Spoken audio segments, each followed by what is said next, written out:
Now, the first case of HIV and AIDS in Kenya was identified in 1984, and this was the beginning of a very long and painful journey for many Kenyans. What successes and failures have we made in regard to HIV and AIDS, and can we put an end to HIV and AIDS in Kenya? Stay tuned, because that is what we are focusing on the show today, and we have a team of esteemed guests today to help us with our discussion, including Dr. Jacob Shabani from Aga Khan Hospital. He is a family physician who will be helping us with the discussion, and also we do have Dr. Ann Kerubo, who is also a medical officer from Amref Health Africa, and more importantly, we do have Sally Agalo, who is living positively. They will be helping us understand more on HIV and AIDS. You are watching My Doctor Show, and my name is Purity Musel. Just sit back, relax, and learn from this exciting show ahead, starting just in a Jacob Shabani and also Sally Agalo to help us talk more on HIV and AIDS. Call us live. The number is 0791-478-990. Use the hashtag MyDoctor to talk to us on Twitter at Ebru TV Kenya, at Purity_Museo. You can also use our Facebook page, which is Ebru TV Kenya and Purity Museo. Sally Agalo and Dr. Jacob Shabani, welcome to My Doctor Show. Thank you. Thank you so much for making time for us. Today we want to have a look at how it is like our living with HIV is our discussion today. And Doc, you could simply just tell us what HIV is, what's the difference between HIV and AIDS. Maybe we could begin from there. It's a pleasure being here to talking to Kenyans at large through your show. HIV stands for Human Immunodeficiency Virus. So from those abbreviations or acronyms, you can actually say that it's a virus that only affects human beings and causes a destruction of the immune system to a point where you get diseases that affect you, which you call opportunistic diseases. And it's at this point that we say people have got AIDS. AIDS therefore stands for acquired, which means it's something that you must get infected with. And it's an immunodeficiency syndrome. So we use the word syndrome in medicine to mean a constellation of many symptoms or diseases that don't seem to have a common explanation on why they occur. With HIV, that's the reason why the virus gets into your body, destroys your immune system, and it's at a certain level where the immune system is destroyed that we label somebody as having AIDS. I think as we started the show, there was a brief run-in that showed people why we call it HIV and at what level of the immune system deficiency we get AIDS. Okay, so HIV leads to AIDS. Exactly. That's right. Maybe, Doc, you could just tell us where the origin, someone may be asking HIV, where did it even come from? What's the origin from the family medicine background? What would you say is the origin of HIV? It's been a controversial thing and a big debate that whether HIV originated from the forest in the Congo, as it was thought, or whether it originated in a mishap in the lab. But I think what is more important is not to focus so much as to the origins of HIV, but to understand that it's a disease that can cause a lot of devastation to people who suffer it, and it's something that rightfully now we can say at this age in time is no longer considered a death sentence. It's something that we can control.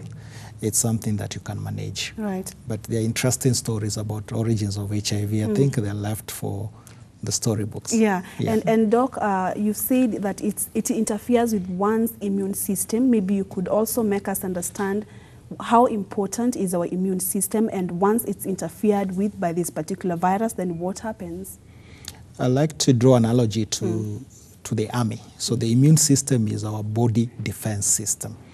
So if you are being attacked, you need a robust army to protect you.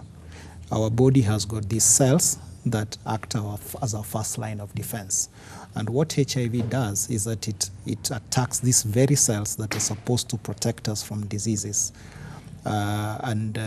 Within a certain period, then you find that you progress to a situation that you cannot defend yourself against illnesses that will not normally be a problem. So for example, you find diarrheal illnesses that would have been easily countered by your immune system becoming a challenge. You find infections of the chest like pneumonia and meningitis. You find cancers that will not have been a challenge for you appearing. And this we call opportunistic diseases. And the reason why you say opportunistic is that if you had a good, robust defense system, then you should have been able to deal with it. Or if we timely intervened with a medication, you should have been able to contain the disease. And that's the tragedy of HIV, is that it really gets to the core of our defense system. It changes it, it attacks it, and weakens our defense system. In other words, we become delicate to acquiring some of these diseases, right? Exactly. That's right. All right, we'll be getting into HIV, especially how it affects our system and what exactly happens, and also the treatment. But Sally, thank you so much for coming to the show. Thank you. Yeah, and maybe you could share with us a little bit your story, maybe when you were diagnosed with HIV. Maybe we could start from there. Yeah, so my story began in 1999. I had a baby, and the baby died mysteriously after 2 months. And then after that, I started falling sick, like Dr. has explained. I started having pneumonia on and off. So I was hospitalized like each month. I would be in hospital for something. And I got pregnant again the second time. And again at 7 months, I had a miscarriage. And now I got very sick. I got tuberculosis, I got herpes zoster. And at some point I was very ill and I was hospitalized for a week.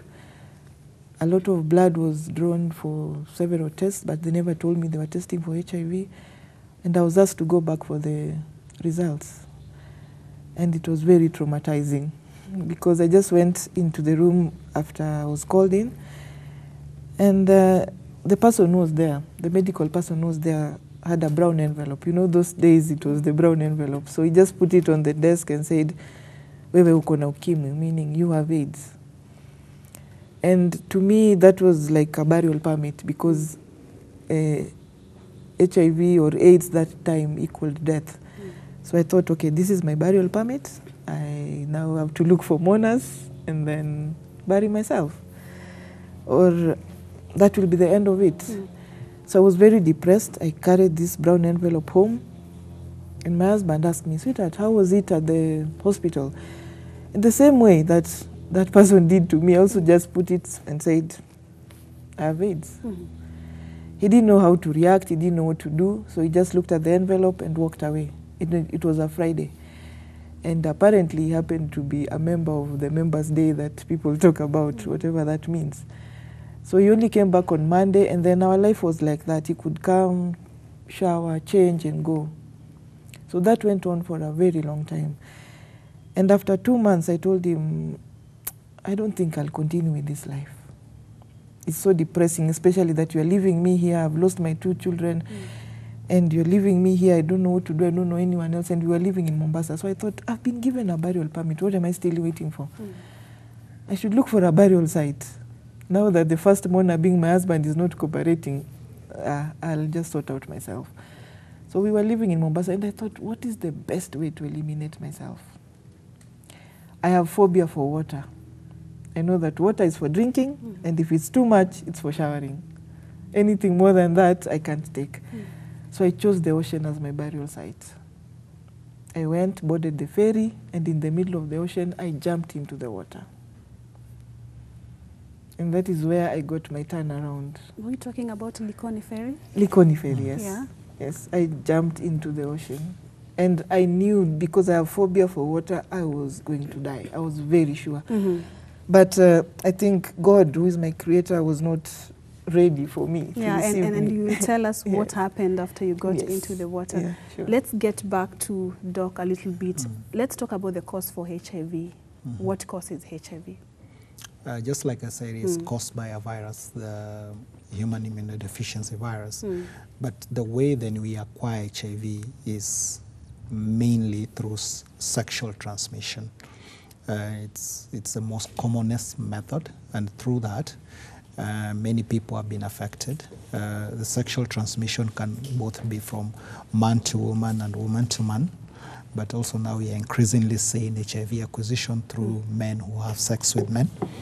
It's actually easier to get HIV through men who have sex with men. The other modes of transmission are usually through blood that has not been checked for HIV.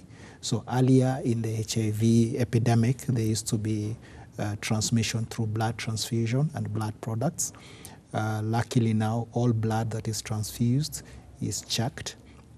And if it's there's HIV, there's a virus in the blood, then it's not used. We also get a lot of transmission through sharing of needles. So increasingly we are seeing people who do injectable drugs because they share needles, getting HIV transmission.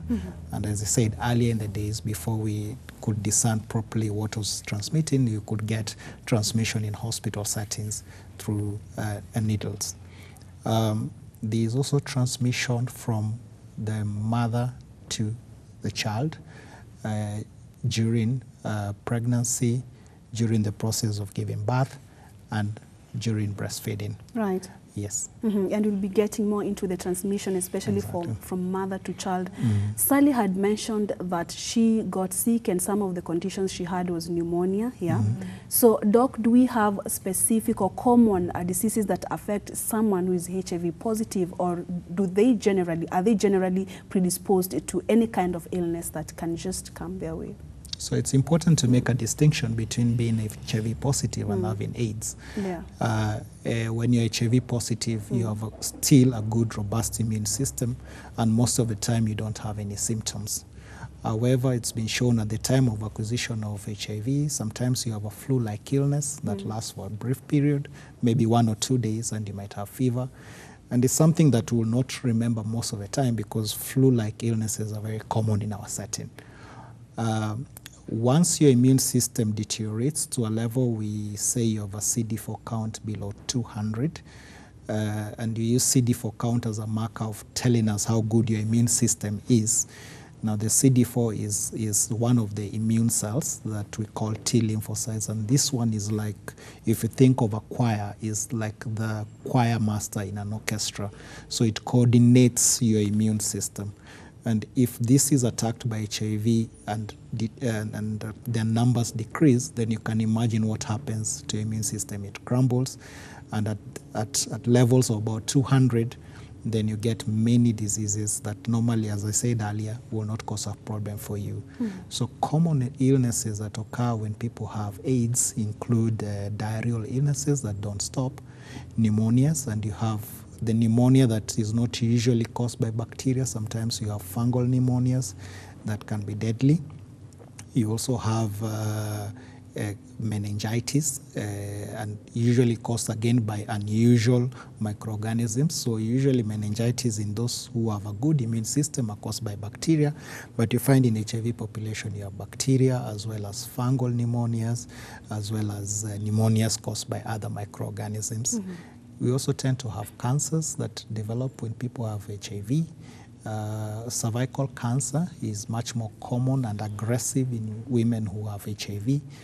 We have specific cancers we call blood and defense system cancers, so like lymphoma and cancers in the brain. And these are very, very common, Kaposi sarcoma and so on.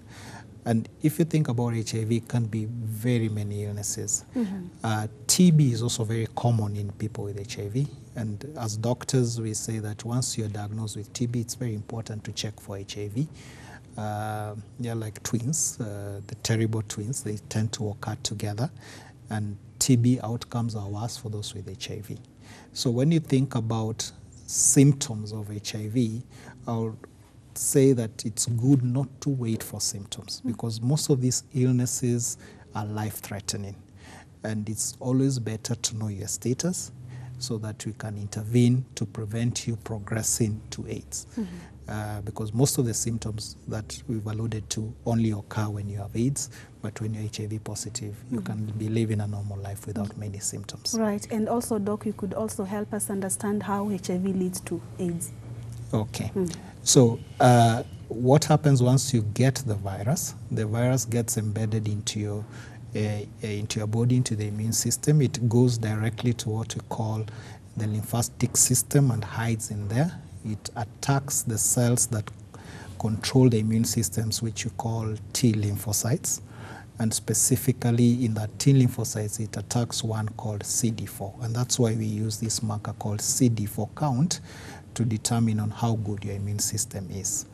Once it gets into the cell, this virus incorporates itself into the cell's DNA and changes what the cell does and use the cell to become a factory to manufacture more virus. So this process can be very fast, within 6 months to 1 year, but majority of people, it really takes a long time. It also depends on the kind of virus that you have. HIV has got different strains. Mm-hmm. So there is one called HIV-1, which attacks and causes much quicker progression to AIDS. Then there's another one called HIV-2, which has a slower progression.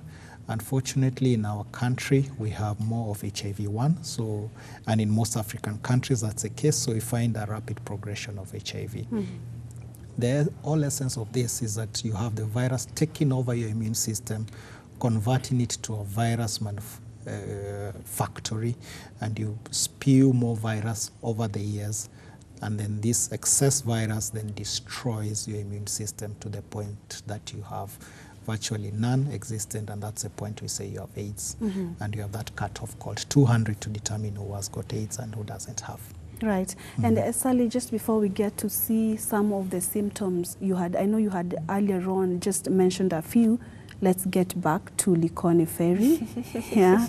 Maybe continue. Tell us just what happened, because it's part of telling us what you had to go through, you know, yes, your journey. So what happened after you decided to take your life, go to Likoni Ferry? So what was the next event? So in the water, I thought I would drown and die, but that didn't happen. God saved me. And that is when I got my turnaround, and that is why I'm even able to speak publicly and tell people that even with HIV, life can still go on. So God spoke to me, I can say, because at some point I just had, it's like I died or something. I just went off. I can't really explain how it was, but I had this voice telling me that I love you so much. I brought you and I will take you, but not now. I want you to go and save my people. At some point, students started running on that water because I had strength that I cannot even explain. And you know, in Mombasa, people are used to this issue of ghosts. So they were saying, Majinia Mombasa ndio hayo. Because they were wondering, how come this lady has jumped into the water? And she's just floating. I was just floating. I actually had open shoes on my feet, and they were still on. So, okay, the divers came. They took me back to the ferry, and I just wanted it to look natural. But I was having this power that I could not explain, that God was telling me, go and save my people. I love you and I will not take you now. So in short, I was saved, taken to the hospital, done first aid, but of course, suicide is attempted murder. So my husband was called and asked, do you know who this woman is? Yeah, I know who she is. Before I went to the ferry, I told him that today I'll commit suicide. I told him, and he said, it's fine. You are an adult. When I met you, you had 32 teeth, and in Kenya, anyone who is above 18 years can make their own decision. So if that is what you've decided, well and good. So for me, that was a rubber stamp on my burial permit. So I had the confidence to go. You know, when you're in depression and someone is still giving you negative things, you just go. Yeah. So I was saved, taken to the hospital. The police were there, of course, but I told the police that, okay, I've done what I've done, but God is asking me to go and save his people. So you guys are wasting my time. So they thought, okay, this is a mad woman. So they called in a psychiatrist to talk to me and sedated me for 2 days. And when I woke up, I was very consistent. I was still telling them what I did and why I did what I did. And he said, I think he's just depressed. Let's give her a chance to go and save God's people, the way she's saying. So because of that, I wasn't arrested, but I was told I can't live with my husband, because if that is the kind of person I am with, then I would again, you know, once someone has attempted suicide, they will still, that feeling may come back again. So it was not healthy for me to live with him, and I was still very sick. So my sister came, we came back to Nairobi, and she took me to Mbagathi Hospital. And that time, the hospital didn't have a very good history. Everyone who was taken there who had AIDS died. And for some mysterious reasons, I got well. And the treatment for HIV was very strong, was very expensive. I remember the first time my sister was asking, she was told she had to cough 200,000 to get a 2-month or 3-month dose. She didn't have. So I just lived without any treatment. And every day I could tell God, you told me to go and save your people. I'm weak, I'm sick. The only medication I was given was Septrin, and I'm allergic to sulfur. Again, I couldn't take it. So I was just there without any treatment. And for some strange reason, I just got better. Just talking and telling people this is what is happening to me. And that time there was a lot of stigma and no one was talking. And even if I spoke, no one believed, because they said, if you have it, you can't be talking. Even right now when I talk, people say, you're lying. Maybe you're being paid to say, but you don't look like you have it. So what makes someone look like they have it? Like, unless you're in the stage of AIDS, which I was then. But now things have changed. Yeah. Yes. And Doc Sally mentioned the way the news were broken to her by that particular physician at that particular point was, if it really happened, it was really not friendly. Let's get to HIV testing. How do you go about it? And if someone is positive, how do you, which is the right way to break the news to that particular person? Yeah, I think Sally's story is both depressing initially and also an inspiration to many of us. But I agree with her that in the early days, the breaking of news for somebody who's HIV positive was not done correctly.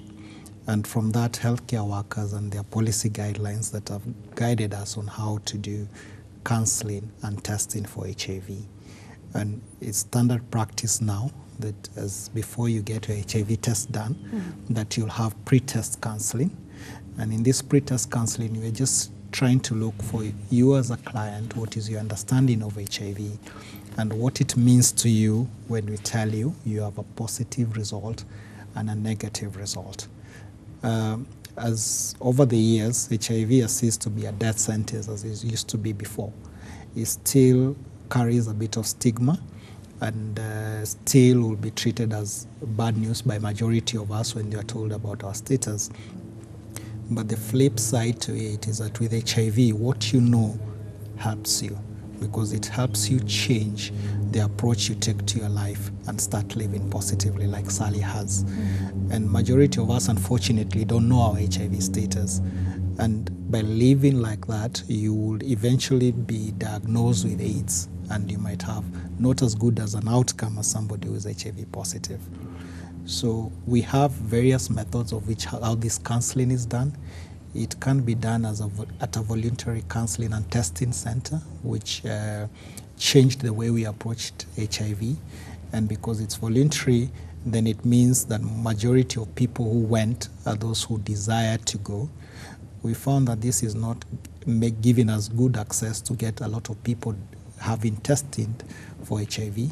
So there is a new concept now known as provider-initiated testing and counseling, which means as doctors we are encouraged to talk to our patients and encourage them to test for HIV and provide post-test counseling after that so that you can get them to appropriate levels of care. So it's now not easy to find that you're given an envelope or something dropped on you.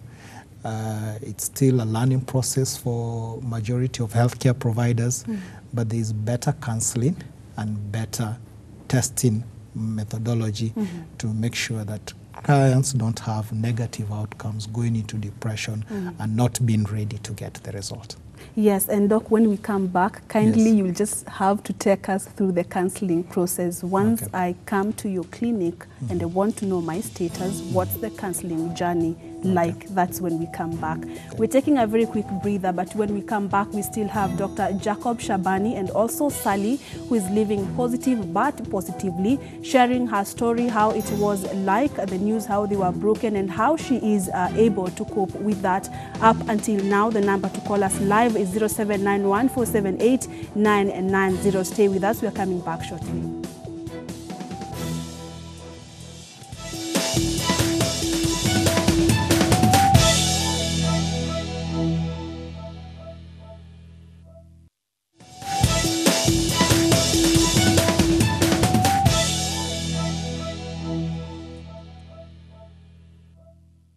Welcome back to the second and the last part of my Doctor Show. Remember, it's the last part, so do call us live in studio. We have Sally Agalo. She is living positive, but positively. We also have Dr. Jacob Shabani, who is a family physician. We are talking matters living with HIV and how HIV leads to AIDS. How do you get to know your status? How do you cope up with HIV? Call us live. The number is 0791478990. Use the hashtag MyDoctor at Ebru TV Kenya at Purity_Museo. Welcome once again to the second part of the show. And Doc, when we went, before we went for our break, we were talking about counseling. Kindly, let's assume someone has come to your clinic. I have come to your clinic. I want to know my status. Kindly take us through the counseling process or journey.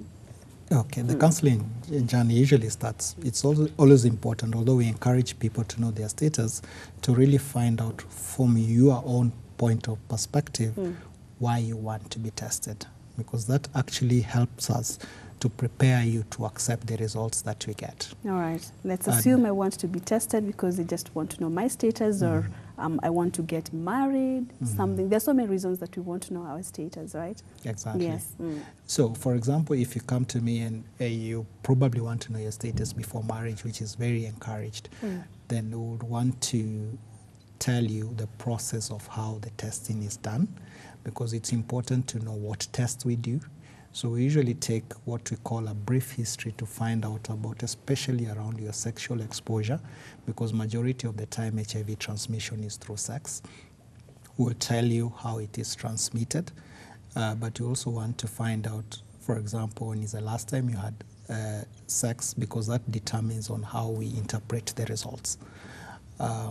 Most HIV kits are able to detect recent infection, and now we are improving a lot, but most of them will be between a month to 2 weeks sometimes, which means very recent exposure will not be picked by the test that we've done. And this is important for us to share with the client, because it depends on the reason on why they want to be tested.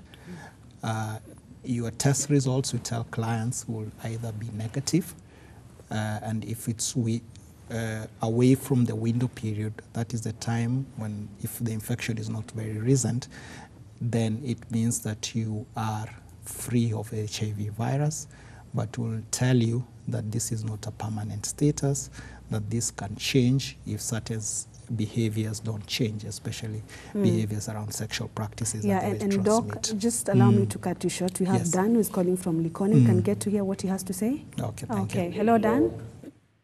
Hello. Hello, hi. Hi. Talk to us, please.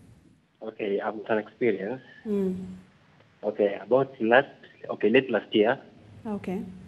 I engaged myself into some bad relationships, yeah. And like I engaged in some sexual contact with some ladies. I even know their status. So like, for the past 3 months, I reached that gate of like maybe I'm positive, maybe I'm negative, yeah. And so when I decided to go and get tested, I made up in my mind that if I'm positive, then I'm not taking the ARVs. I'm going to kill myself. But if it's negative, then I'll change my ways. Okay. And so like I went and get tested, and like first of all it was positive, and then like the doctor then did another test, and then it came out negative. And then so like I was sort of like in a dilemma, like no, both positive and negative results. Like no, I didn't know what the results actually were, but I was referred and I was given like I was referred to some hospital, and I was tested, and it came out negative.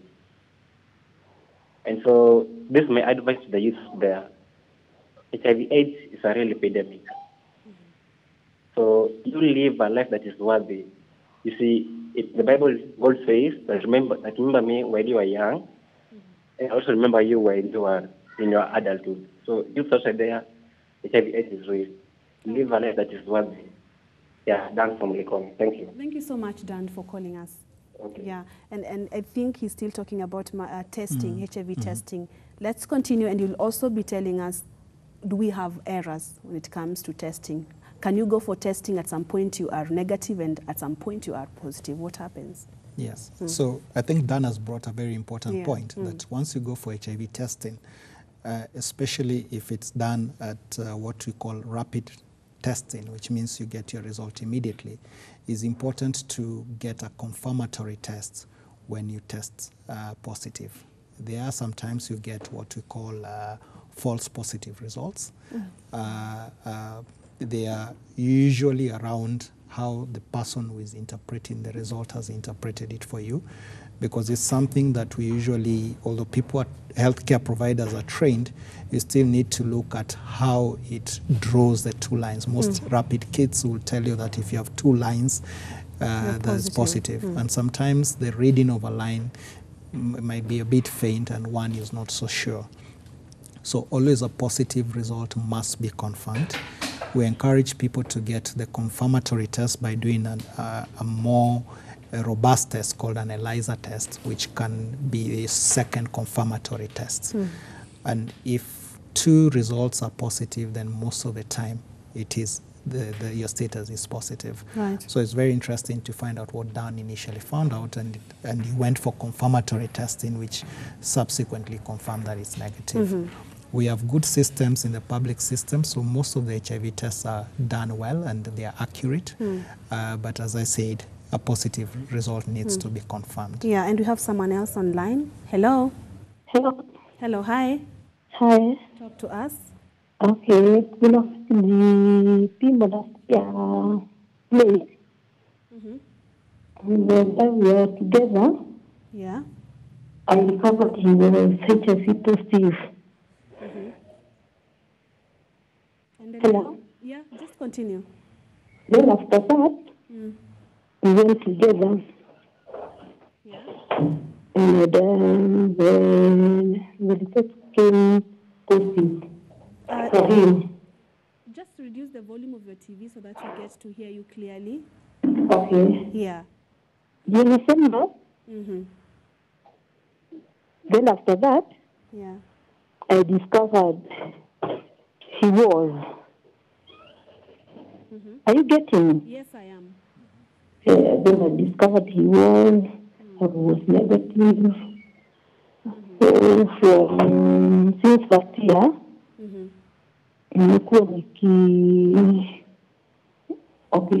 nimekuwa nikivisit septic hospital. All the time the results become negative for the last 1 year. And I'm still wondering how. Okay. Yeah. Okay, thank you so much. I think the doctor got her clearly. Yes. Yeah. I think what our viewer is talking about is a situation we call discordant couples, which is very common. So it's not a must that if one of you has got HIV, the other partner also must have HIV. So there are situations where one is negative and the other one is positive. It calls for a lot of consideration on how you manage that condition. There are options available for discordant couples. We encourage that the partner who is HIV positive to take antiretroviral drugs, because it's been shown that if you suppress the amount of virus significantly to undetectable levels, chances of transmission of HIV in case of accidental exposure becomes very little. These couples, we encourage them to use a condom so that you protect the partner who is negative. There is new medication that is available. We call it pre-exposure prophylaxis or pre-exposure prevention. The medication is known as Truvada. And when you visit a health center, the doctor there can discuss with you on how you can use this medication for the partner who is negative to prevent chances of acquisition of the virus. We do have another person. I think we've lost the person. I'm sure they're going to call back. Still staying with testing for HIV. You earlier on were talking. You were talking about some of the tests that are involved. Maybe we can get back there. Good. So I mentioned that the rapid test needs to be confirmed in case of a positive result. The other situation we usually carry out confirmation is that when you test negative and there's a possibility that you could be in the window period. So that is very recent HIV exposure, but you've just tested too soon for the test to pick up a positive result. And once either situation where they get a negative result or a positive result, there'll always be post-test counseling. And here we put a lot of emphasis on those who are diagnosed to be positive on their options for treatment.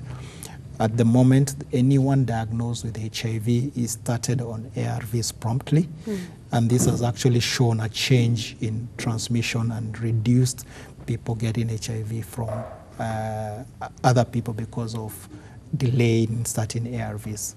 Now, if you're negative, most of the time, many people come to test to us, sometimes have engaged in something that could be risky, so we counsel them on how to change their life. Remembering the acronym that we use, ABCD, which means abstain. And if you're in a relationship, you be faithful to one another, mutually faithful to one another. And if you can't, use condoms. And the D part is that those who are found to be positive, they need to use drugs. And now there's drugs also for discordant couples where the HIV negative partner can take medicines to prevent acquisition of HIV. Sally, once maybe you could also tell us at what stage, because we do have, maybe at what stage was the infection when you were diagnosed, and then once you decided to continue with life and live positively, what are some of the, did you continue with drugs, or what are some of the changes of your life? What are some of the changes that you had to brace yourself with as a person with the new kind of journey that you had to go through? So as I said, in the 90s, the treatment for HIV was very expensive, so I didn't take any medication. But together with other people living with HIV, we lobbied the government, we did a lot of advocacy work. And in 2003, the medication was now available. And I remember I could buy the a month dose for 50 shillings, and then it became free, as in it was not being charged. So then I started my antiretroviral treatment in 2003, and I'm taking them faithfully, like Dr. says, and as we speak, my viral load is undetectable. My CD4 was 30 at that time when I was committing suicide. And you can imagine I was having all these infections, and from the staging, I was in stage 4. It was full-blown AIDS. And as I said, again, I was just miraculously healed. But again, what gives me strength is there are many other people out there living with HIV, and they're very vocal and open about it. And I'm also involved in support groups of people who are living with HIV. And we speak and encourage each other. Yes. Doc, what's the advantage of having, let's say you are HIV positive, but what's the advantage of knowing your status earlier or having it detected earlier? Because she's talked about it was at stage 4, than when it's late. And also you'll be taking us through some of the stages we do have for AIDS. Good. So there's a great advantage in knowing your status early, because then you start treatment promptly at the stage when you are just HIV positive. So it stops you progressing to AIDS, which is where you get these diseases and opportunistic infections. The other big advantage is that you will be able to suppress the amount of virus circulating in the body, and you stop being able to transmit the virus easily. So from a public's point of view is that we want all those people who are HIV positive to be on medication, and when we do that, we'll reduce the transmission rates. And that has actually happened in our country. We had very high transmission rates, around 7%. It's come down to around 5.4%, and it's because of many people with HIV taking their medication. In some other countries, we've actually managed to suppress mother-to-child transmission almost completely. I think Cuba has lately been in the news, and it's a success story in Cuba that they've been able to manage to have 0 transmission rates, mother to child. And that's because they use the ARVs early, and they put all their pregnant women on the antiretroviral drugs. Dr. Jacob Shabani, thank you so much for making time for our show today. We take another quick breather. When we come back, we still have Sally Agalo in studio, but we'll be coming back with Dr. Anne Kerubo from Amref Health Africa. She will be telling us what successes and failures have we made regarding to ending the war against HIV and AIDS. Time for Home Remedies. Stay with us. Thank you.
0791478990 is the number to use to call us live. Today in studio, we have Sally Agalo. She is living positive but positively. We are talking living with HIV. We also will be joined by Dr. Anne Kerubo from Amref Health Africa. She will be telling us some of the successes and failures we have made regarding the journey to ending HIV infection. Use the hashtag #MyDoctor to talk to us on Twitter at Ebru TV Kenya, at Purity_Museo. Sally, let me continue with you shortly.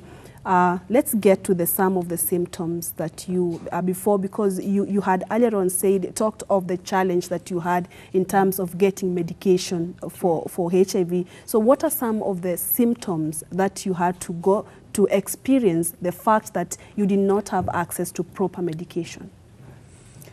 So what really bothered me was fevers. A lot. I had fever on and off, and as I said, also pneumonia that would attack me very frequently, and I was to be hospitalized all the time.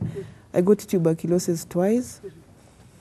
I also got what we call herpes zoster. It's a rash that burns, and it goes into the nerve. It's from the nerve, so it really burns the area that it attacks. And loss of weight, and also frequent diarrheas that were never going, which made me really dehydrated. As I said, I was in stage 4, which was full-blown AIDS. Yes. Okay. Anne Kerubo, welcome to the show. Thank you. Thank you so much for coming. Anne Kerubo is a family physician.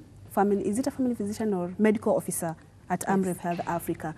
Anne, maybe we could get to you and help us understand where we are as a country, because I know you have so many programs to helping people with HIV and AIDS, but where are we as a country? Are we on the right path, on the right road to ending HIV infection in the country? What would you say? Thank you so much for having me. I will start by saying that we have made great strides in the country in terms of fighting HIV/AIDS. Because if you look at where we started in 1984, when the first case was identified and coming up with treatment for the clients, putting them on treatment, and right now we talk of a prevalence rate of 5.4 in the country. I think we have done a lot in terms of fighting HIV. And the other thing is that creating awareness it's something that has been done from way back. Just letting people know that you need to know your status, you need to be put on treatment, and how you need to stay on treatment. So all these things are being done in terms of programs in the country, and there's so many programs which are doing all these things. So we are working on ensuring that now, with people being on treatment, then the viral load will be suppressed. And if the viral load is suppressed, then we are trying to reduce new infections and transmissions to other people through either sexual contact or through mother-to-child transmission. So we want to see if this will ensure that we also reach where these other countries have reached in terms of eliminating transmissions, like the Cuba, which has eliminated mother-to-child transmission. And the other thing that we are doing is, like what Dr. talked about, pre-exposure prophylaxis. It's made available so that those who are at risk of being infected are prevented from getting the infection. And now that all clients who are tested and they are found to be HIV positive, they are all put on treatment, which is something that is a milestone for Kenya, just to enable the clients to be suppressed. Yeah, and Anne, you'll also be telling us what are we doing to address the stigma that comes with HIV and AIDS infection. But before that, let's hear from Sally. Sally, take us through the stigma. I know you already mentioned what you had to go through in your own house, but what generally did you go through from your friends, your family, which could be your immediate family or extended family, your in-laws? What was it like for you? Yeah, from my immediate family, I didn't experience any stigma. They showed me love. As I said, when I jumped into the ocean, it's my sister who came for me. She took me in. My brothers were okay with us staying together. But from my in-laws, where I was married, they said I came to kill them because my husband refused to go for the test, and then the children had died. So they were like, "You've come here to kill us." And I was like, how can a woman carry a baby for 9 months, give birth, and then kill the baby? I mean, that is very painful. No woman would do that. But for them, I was a murderer. I was this murderer who has come to kill them. Unfortunately, I can say is that all these people who are talking like that have attended their burials. They've all died of AIDS, including my husband. And from friends, I got a lot of support. And I can remember there's a time that one of my friends denied her children school fees so that she could buy for me the ARVs. And for me, I'm very humbled, although she has also since died from cancer. But I got a lot of support. And I actually want to say that I even got a job with an NGO because I have HIV. Most people say, if you talk, you'll be sacked. Personally, I talked, and this person heard my story, and they gave me a job. And I worked for this NGO for 10 years, sharing my story with other patients. Yeah. Yes. Dr. Anne, what are you doing to address this kind of stigma? It's been there, it's still there, or do we see an improvement in terms of stigma for people living with HIV? What do we do as a country? So I would say there's still stigma in the country, but probably to a lesser effect. Initially, I'm sure it was worse at the beginning. So what we are doing is we have what you call meaningful involvement of people living with HIV. So we have them helping us in the facility. They give health talks to the clients. They also encourage the clients because they are an example to them, to the ones who are probably starting, just to show them that you can actually live positively and live healthy even if you have the HIV virus in you. So you have them involved in the activities that concerns the HIV clients. And we also have what we call treatment literacy. So you keep talking to the clients and teaching them what you need to do in terms of your treatment, how you need to adhere to the treatment, what it means when you take your treatment faithfully, like what Sally said, and how you will live so that you are able to, also encourage someone else. So there are all those educational talks which are given and just involving them to feel like they're part of the program so that they're able to, adhere and give, just support to other clients who are coming in. Yeah. Yes. And Doc, what's now the future for HIV? I do understand the drugs, if I'm not wrong, for children and for adults, it's just one and the same thing. Is it right? There are different classes of drugs. Yeah, there are different classes. Yeah, but the dosages are what are different if you're talking about children and adults. Yeah, for the dose. But Yes. what do we look forward to? Do we have studies to improve especially the drugs for children who are living positively? Or maybe you could tell us from your end, what are you doing? And also to ensure that every person, not only in the urban areas, even the rural areas, can have access to these antiretroviral drugs. So the drugs are accessible to everyone, especially because I work in the public sector. It's standard, there are guidelines on which drugs to start with. And these guidelines are normally guided by studies which have been done, and they have shown the efficacy of these drugs. So we know that if you start with this regimen, it will be good, because if you were to change that regimen to a second line, for example, then it will work, and like that. So they are guided by studies which have been done just to show which drugs are efficacious in which populations and at what point and all that. So studies have been done to show which drugs you can actually use when and where. Yes. And also, and how do you convince someone, because there's this fear that if I'm found to be HIV positive, then that's my journey or my road to death. How do you convince someone to just wake up and go know their status? It will just be okay whether you are positive or negative. So I think from what Dr. Shabani said, the counseling process is what is really, really important, because we have what you call pre-test counseling, and he talked about it, and that is like the stepping stone. That's the point where now you can actually give the right information to the client, so that they know that even if I turn positive, this is what I'm going to do. I'm going to be put on medication, I'm going to live like this, and I'm going to do well. So if you don't give that information beforehand, then they may get the wrong picture. So you have to start with that one. And then now once you do the test and you find that it is positive, then you tell them this is not the end of the road. You can still continue living and do anything just like any other normal person. And as long as you're on treatment, you will do well. And I think that's what we are trying to encourage our counselors to do. So we have counselors who have been trained to give that full information. Yes. And Sally, you are really a true representation of what living positive and positively is like. What's your hope message to someone who as well is in the same shoes as you, and also people who don't know their status? I would tell those who do not know their status to please do know their status. Purity, if you don't know your status, you better go for a checkup.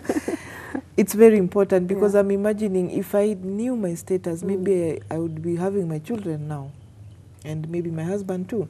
So it's very important for someone to know their status. And if you're already HIV positive, please do not give up. There's still good plans for you from God. And there are people like us who can inspire you by assuring you that there's life even after a HIV test. And you can join support groups and find out from other people how they are managing the disease, take your medications faithfully, and live and wait for the day God will call you home. Yes. Yeah, and Dr. Ann, kindly also help us understand how do you, in terms of counseling, how do you ensure, let's say you are HIV positive and you've given birth, you have a newborn child, so what's the prevention measures from transmitting it from the mother to the child? And also a doctor had mentioned, Dr. Shaban had mentioned that even during pregnancy, do we have chances that you can transmit the virus to your child? Maybe you could take us through that. So I may say programmatically, what we do is that all pregnant mothers, when they come for their first antenatal clinic visit, they're tested for HIV because you need to know their HIV status. So if someone turns positive, then they're put on treatment, because that will prevent the infection from crossing to the mother to the child while still in the uterus.